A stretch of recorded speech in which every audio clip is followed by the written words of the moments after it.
From a young age, Cyprian Kiswili had a passion for the arts. During lessons in primary school, he used to draw and sketch in his books. He took up this passion and studied fashion and product design in the university. Upon completion, he was now set to start his art journey.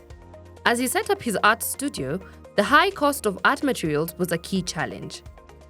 My art journey has been quite a success so far, and again also a roller coaster of some sort, especially when I was starting out, because art, especially locally, and the materials are quite expensive. So I had to find means to navigate and try still continue with my passion, still in the same field. To be able to navigate this challenge, Cyprian had to become innovative and find a solution. So I found a way in repurposing some pieces that I would find locally that will not cost much but will also really work well.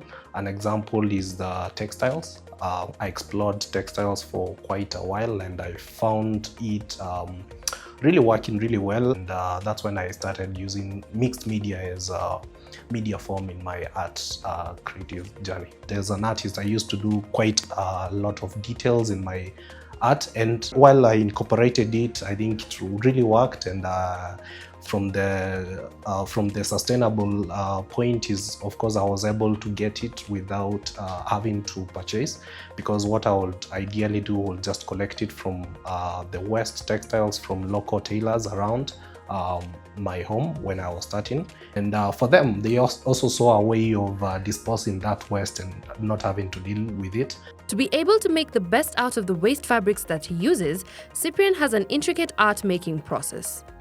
The process starts with some sketches. Ideally, I start with kind of doing some sketches around what subjects I would like to explore and what artworks to do. And then from that, now the second process is actually getting the real materials. Like I said, I work a lot with the West. I either do the African textiles or the old newsprints and newspapers. And so mostly it's the textiles. So the next step, again, I kind of go to my friends who are these local tailors.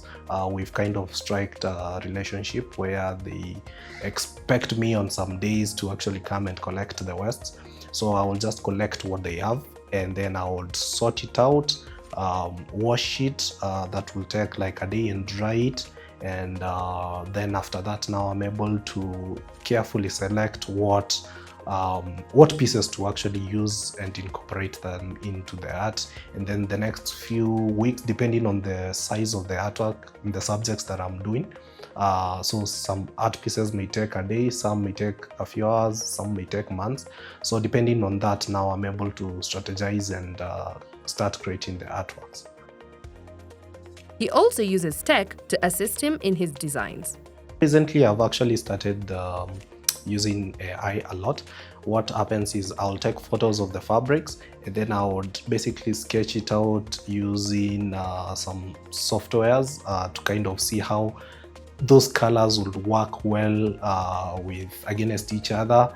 And then that also helps me quickly now be able to transfer that into the traditional art, which is like the physical artworks.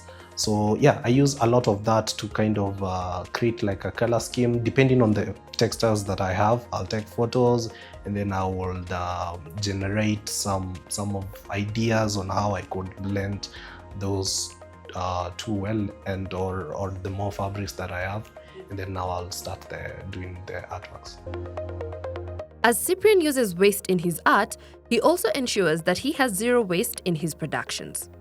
Interestingly, I actually have like almost close to zero waste in terms of those fabrics. I tend to use them to even create the miniature artworks, very tiny artworks that I will use with the waste that I actually created with the bigger paintings.